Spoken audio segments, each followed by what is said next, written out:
جو ساتھی سنتوں سے فارغ ہو چکے ہیں وہ بھی سب کو مکمل کر لیں۔ الحمدللہ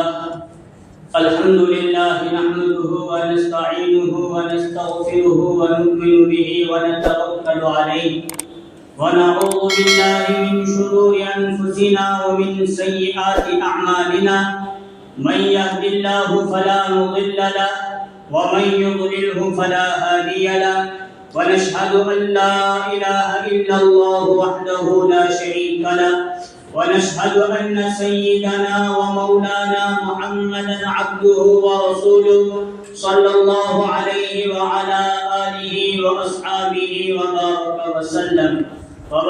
وسلم تسليما كثيرا كثيرا أما بعد فأعوذ بالله من الشيطان الرجيم بسم الله الرحمن الرحيم وأن المساجد لله فلا تدعوا مع الله أحدا وقال النبي صلى الله عليه وسلم لا يؤمن أحدكم حتى أكون هواه تبعا لما جئت به أو كما قال عليه الصلاة والسلام صدق الله العظيم وصدق رسوله النبي الكريم رب اشرح لي صدري ويسر لي أمري واحلل عقدة من لساني يفقهوا قولي۔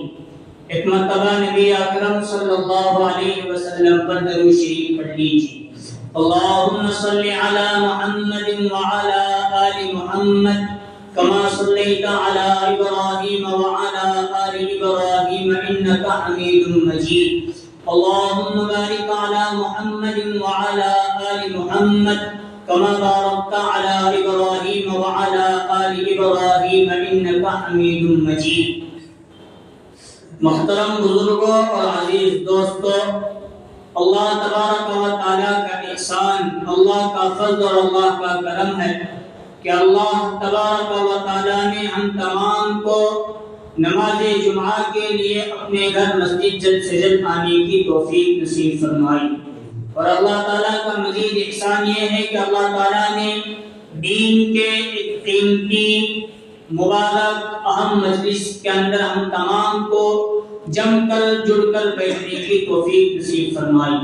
جو باتیں کہی جائے اللہ تعالیٰ ان باتوں کو سننے، سمجھنے اور اس پر عمل کرنے کی توفیق نصیب فرمائے۔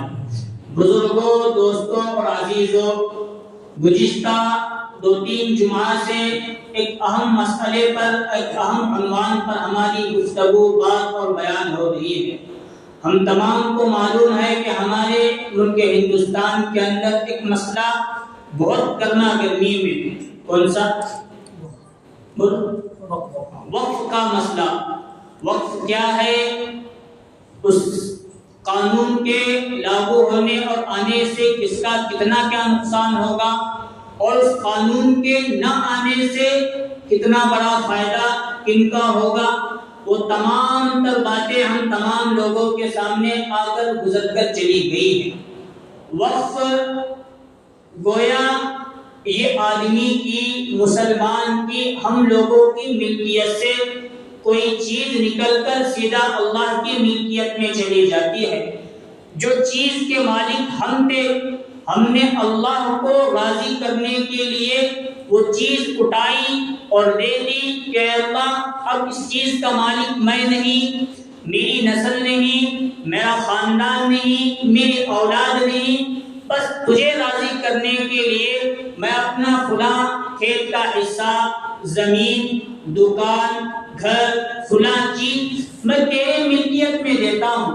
اب اللہ کو ان چیزوں کی کیا ضرورت ہے؟ اللہ، حالانکہ ہم بقرعید کے موقع پر قرآن مجید کی ایک آیت بار بار پڑھی جاتی ہے اور اس کا مفہوم ہمیں سمجھایا جاتا ہے۔ لَن يَنَالَ اللَّهَ لُحُومُهَا وَلَا دِمَاؤُهَا وَلَكِنْ يَنَالُهُ التَّقْوَىٰ مِنكُمْ، کہ تمہارے جانوروں کا خون اور گوشت یہ اللہ کو نہیں پہنچتا، تمہارا تقویٰ، دل کا اخلاص، دل کی نیت یہ اللہ کو پہنچتی ہے اور یہی چیز اللہ کو ضرورت ہے۔ گویا کوئی بندہ کوئی چیز وقف کرتا ہے اللہ کے لیے تو اس کی مرضی اور اس کا منشا یہ ہوتا ہے کہ چیز مخلوق کی خدمت میں کام لایا جائے اور اس سے اللہ راضی ہو جائے۔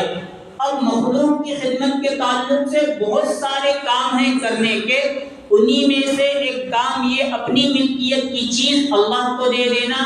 اب وہ چیزیں استعمال میں ہوتی رہے، غریبوں کو، مساکین کو، فقراء کو، یتیموں کو، مستحقین تک جو اس کے اندر شامل ہوتے ہیں یا عام مسلمانوں کو اس سے اس کا فائدہ پہنچتے رہے۔ گویا اس کی ایک مثال میں دیتا ہوں، رسول اللہ صلی اللہ علیہ وسلم نے بھی اپنی حیات کے اندر ایک باغ حضور کی ملکیت میں آیا جس کا نام ہے باغ فلک۔ کیا نام؟ وہ باغ، وہ کھیت، وہ فصل، وہ کھجور کے درخت حضور صلی اللہ علیہ وسلم کی ملکیت میں تھے، اور حضور صلی اللہ علیہ وسلم نے امت کے لیے اسے وقف کر دیا۔ یا انبیاء کے لیے قاعدہ اور دستور یہ ہوتا ہے، کسی نبی کے انتقال کے بعد ان کی ملکیت یا ان کے اولاد کے اندر تقسیم نہیں ہوتی، بلکہ وہ پوری امت کو اس سے فائدہ پہنچایا جاتا ہے۔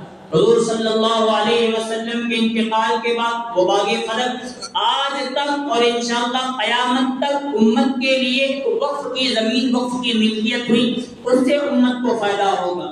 حضرت عثمان غنی رضی اللہ عنہ نے وقف کیا، اس سے فائدہ ہوگا۔ بہت سارے لوگوں نے نبی صلی اللہ علیہ وسلم کی سنت، صحابہ اکرام کے نقش قدم پر عمل کرتے ہوئے اللہ کو راضی کرنے کے لیے اپنی چیز اٹھا کر اللہ کے حوالے کر دی اور وقف بورڈ کے حوالے کر دی۔ میں نے تو اللہ کو راضی کرنے کے لیے اپنی ملکت سے نکال کر اللہ کو اس کا مالک بنا دیا۔ اب آپ اس چیز کے مالک نہیں ہیں، بلکہ آپ اس کے انتظام کرنے والے ہیں۔ کس چیز کو کہاں لگانا، کس خرچے کو کہاں صرف کرنا، یہ آپ کے اب ہاتھ میں ہے۔ گویا آپ بھی اس کے مالک نہیں، وہ انتظام کرنے والے وقف بورڈ والے ہیں۔ تو اب اللہ چاہتے ہیں مخلوق کی خدمت کسی نہ کسی طریقے سے ہو جائے اور اللہ کو راضی کرنے کے لیے وہ کام کیا جائے۔ بات بہت دور چلی جائے گی، میں اصل اپنے عنوان پر آتا ہوں۔ اب جب سے یہ مسئلہ کھڑا ہے وقف کا، وقف بورڈ کا، وقف کا، تو اس میں مسلمانوں کو اور خاص طور پر مساجد کو، مدارس کو، خانقاہوں کو، درگاہوں کو، قبرستان کو، عیدگاہ پر، سب پر نگاہ ہے کیسے ان چیزوں کو ہڑپ لیا جائے۔ تو سب سے پہلے پورے کے پورے مسلمان مخالف ہو نہ جائے، اس لیے ایک شوشہ یہ چھوڑا گیا ہے کہ وقف بورڈ والے بس اپنا فائدہ کر رہے ہیں، غریب فقیر مسلمانوں کا۔ بات صحیح ہے؟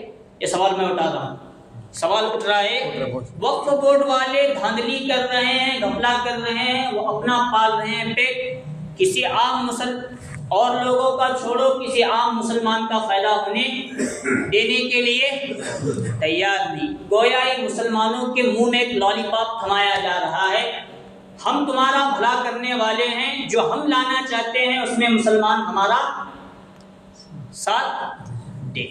اب ہمارے یہاں کے وزیر داخلہ جس کو اردو میں کہتے ہیں، یہاں ہمارے عام زبان میں کیا کہتے ہیں اسے، گرہ منتری کون ہے؟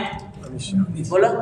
ہاں، ان کا ایک بھاشن ہے سنسد بھون میں، انہوں نے کہا گویا مسلمانوں کو کس طرح بے وقوف بنانا، الو بنانا، پھر اپنا بھٹا بن لینے کی کوشش کیسے کی جا رہی ہے، اور کئی مسلمان اس داؤ پیش کا شکار ہو کر شیطانی وسوسے میں مبتلا ہیں اور اپنی مساجد، اپنے مدارس کو بچانے کی حفاظت، وقت بچانے کی حفاظت نہیں، ان کے ہاں میں ہاں لگا ہے۔ اب وہ کیا ہے سنو، گرہ منتری کا ایک بھاشن جس میں وہ کھلے الفاظ میں یہ کہہ رہے ہیں، سن 1913 سے لے کر سن 2013 تک وقف بورڈ کے پاس 18 لاکھ ایکڑ زمین تھی۔ کتنی؟ 18 لاکھ کا تو بھی کوئی معمولی نہیں، بہت بڑی ہو گئی۔ اب آگے امت شاہ صاحب کا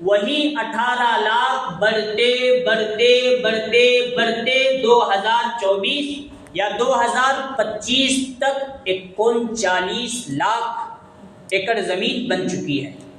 اس میں پیسہ بھی آیا، پراپرٹی بھی آئی، سمپتی آئی، زمینیں بھی آئی، سب چیزیں اس میں شامل ہو گئی۔ سن 2019 سے 1913 سے لے کر سن 2000 کتنی تھی بولو 18 لاکھ، اور اب کتنی بنی؟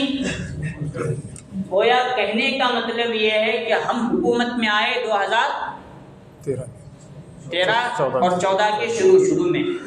اب ہمارا منشا کیا ہے؟ 18 لاکھ ہم نہ نکو، ہم نہ اوپر کی، ہم نہ کتنے لاکھوں کا مسلمانوں کا گھوٹالا ہو رہا ہے بولو، نہیں آتا حساب، 21 لاکھ ایکڑ زمین وہ ہڑپنا چاہتے ہیں۔ اور واقعتاً ان کا جو کیلکولیٹر ہے، حساب ہے، دیکھنے کے اعتبار سے وہ صحیح ہے۔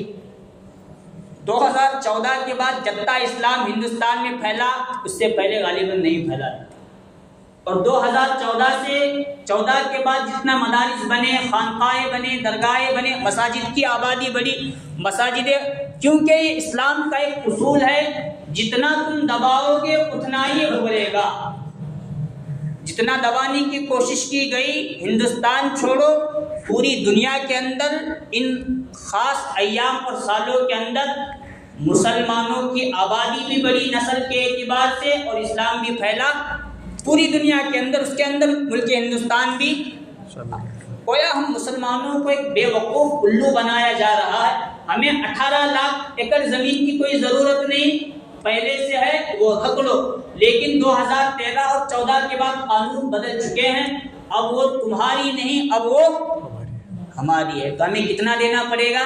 21 لاکھ۔ چلو یہ اوپر کے 21 لاکھ بھی تھوڑی دیر کے ہم چھوڑ دیتے ہیں۔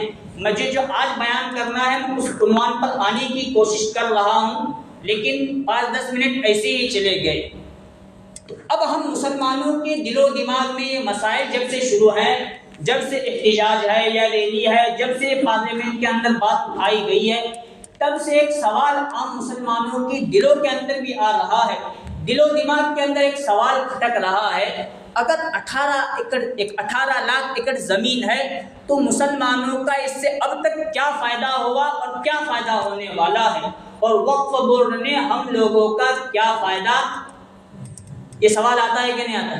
ہاں آتا، ذرا بولو، آتا ہے؟ تو واقعات میں ایک سوال آنا بھی چاہیے، بلکہ یہ سوال چھوڑا گیا ہے میڈیا کے ذریعے ہمارے درمیان۔ یہ سوال تمہارے سامنے ہو اور تم وقف بورڈ کا ساتھ دینے کے بجائے ہم لوگوں کا ساتھ دے کر اپنی بربادی کے قصے اور کہانیاں خود اپنے ہاتھوں سے لکھنے والے بن جائے۔ اب سوال یہ ہے، وقف بورڈ نے ہم لوگوں کے لیے کیا کیا؟ تو اب میں اس کا جواب دیتا ہوں۔ وقف بورڈ ایک نام ہے، ایک کمیٹی کا، ایک منتظمین کا، انتظام کرنے والوں۔ ان کے پاس ان کے شہر، ان کے گاؤں، ان کے قصبے، ان کے صوبے کے اعتبار سے ان کے پاس ان کی زمین مستقل ہوگی وقف کی، لیکن پورے ہندوستان کے اعتبار سے ان کے پاس وقف بورڈ میں یہ نوند ہوگا کہ فلاں ایک سنبا کے اندر وقف کے اتنے مساجد ہیں، بلکہ ہر مسجد وقف میں شمار ہوتی ہے، عیدگاہ وقف میں شمار ہوتا ہے، قبرستان وقف میں شمار ہوتا ہے، اور اسی طرح درگاہ اور درگاہ کی زمینیں کس چیز میں شمار ہوتی ہیں؟ اب ایک بات سمجھ لیجئے، ہمارے یہاں اس مسجد کو کتنا کھیت ہے؟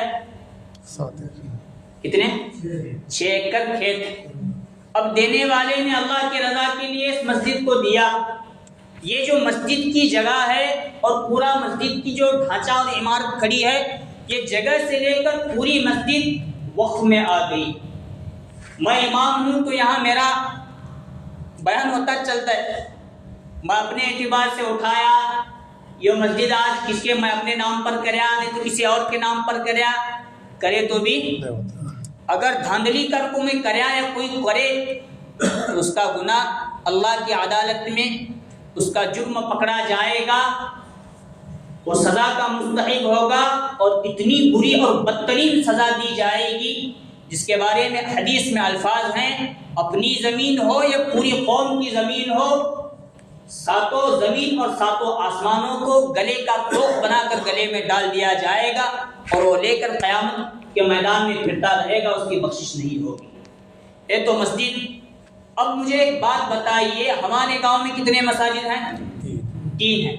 تینوں مسجد کو کھیت ہے یا ایک ہی مسجد کو کھیت ہے؟ ایک ہی مسجد ہے۔ 2 کے پاس نہیں ہے۔ اب وقف بورڈ کے پاس اتنی زمینیں ہے کہاں سے؟ اس سوال کا جواب میں دے رہا ہوں، فائدہ کس کو تھا اور کون اس مسئلے میں آگے ہے میں وہ بتا رہا ہوں۔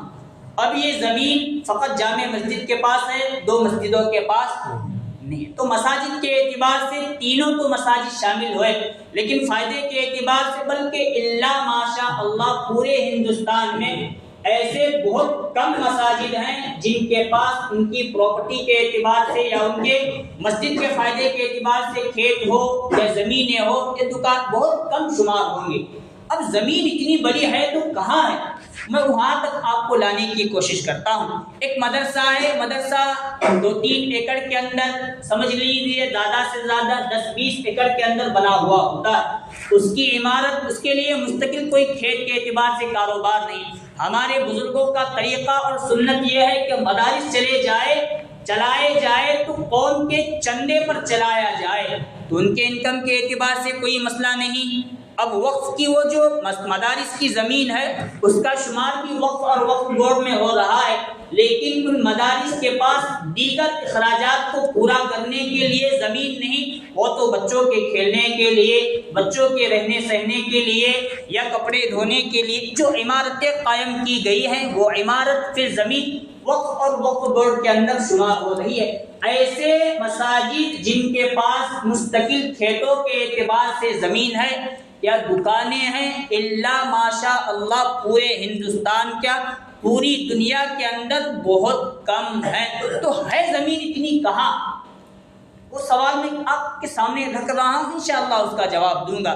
قبرستان ہے، قبرستان میں کھیتی کر کے فائدہ اٹھایا نہیں جاتا۔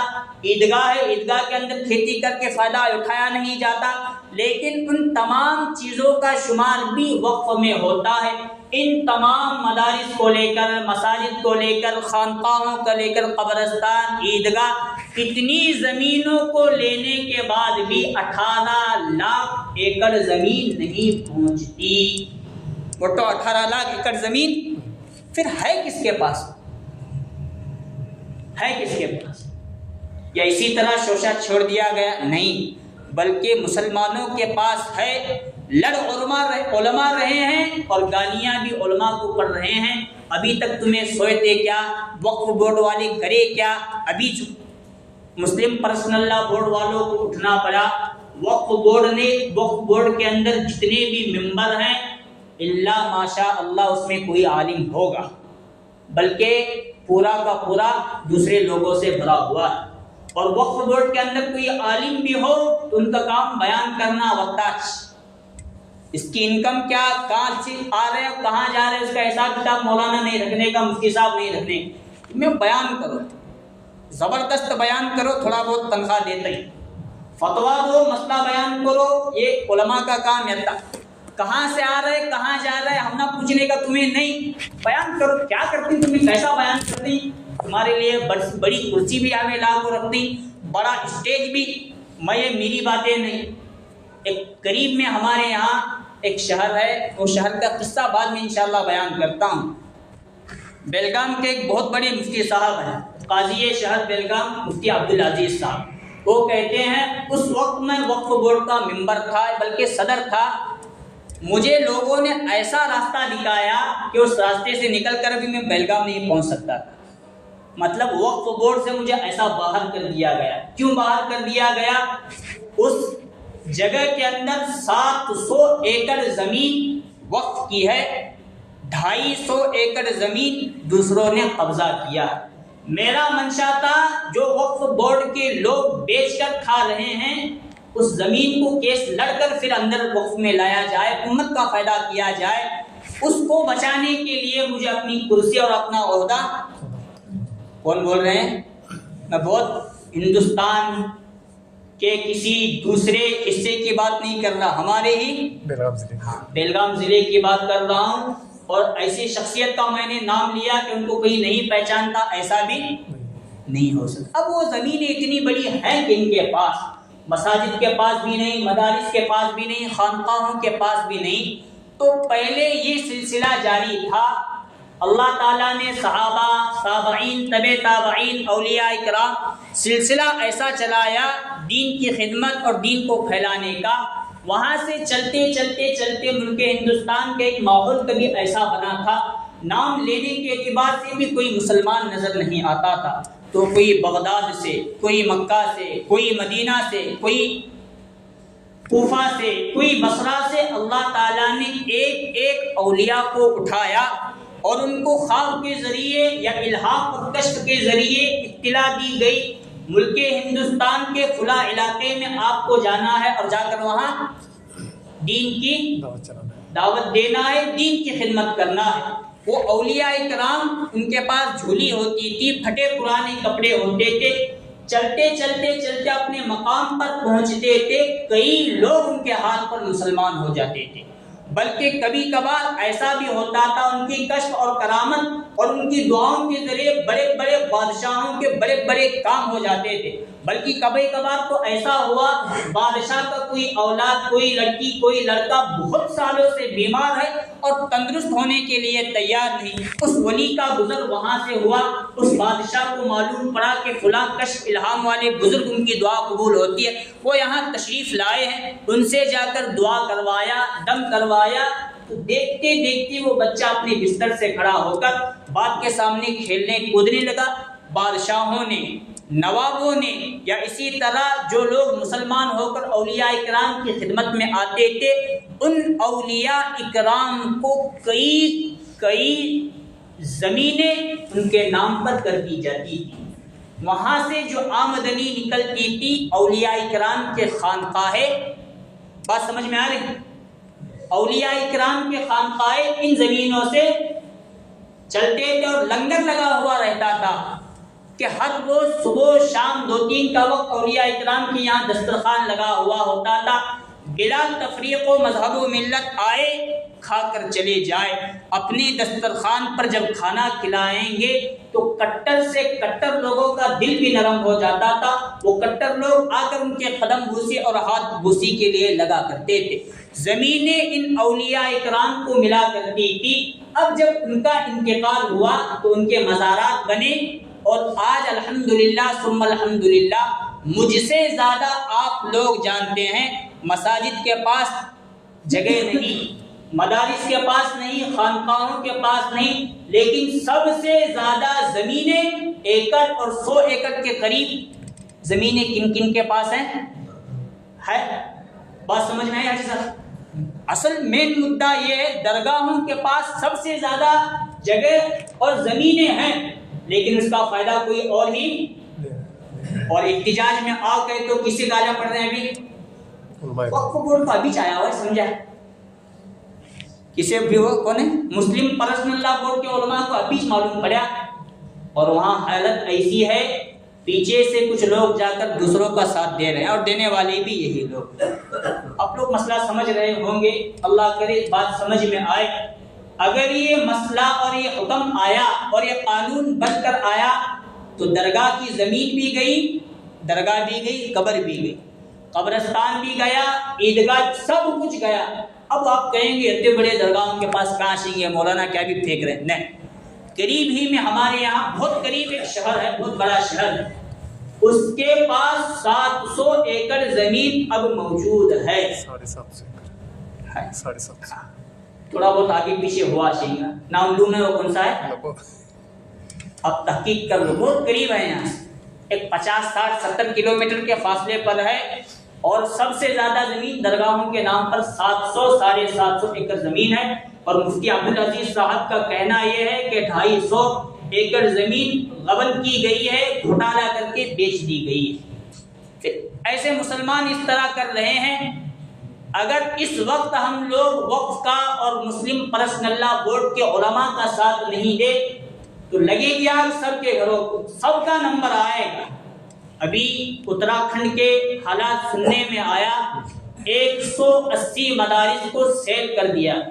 اتنے اور چھوٹا موٹا مدرسہ نہیں، مکتب کی طرح اس کی عمارتیں بڑی بڑی، ایکڑ 2 ایکڑ 2-3 ایکڑ کے اندر مدرسہ پھیلا ہوا ہے۔ سیل لگا کر گئے، کاغذات دکھاؤ، کاغذات بھی دکھائے گئے، جس نے آپ کو زمین وقف کی ہے اس کا کاغذ دکھاؤ، جو کہاں سے لانے لے۔ ابھی کا بولو تو دکھا سکتے ہیں، جس نے دی ہے وہ۔ کئی مدارس پر تالے لگ رہے ہیں، بلکہ یوں دیکھنے میں ملا ایک جگہ قبرستان کے باہر مسلمان لاش لے کر کھڑے ہیں، اندر جانے کی اجازت۔ اس وقت ہم لوگوں کو زیادہ سے زیادہ ساتھ دینے کی ضرورت ہے۔ سب ساتھی فکر کریں گے انشاءاللہ۔ اب الحمدللہ ثم الحمدللہ گزشتہ جمعہ اعلان کیا کیا گیا تھا؟ کس جمعہ میں ہمیں احتجاج کے لیے جانا ہے؟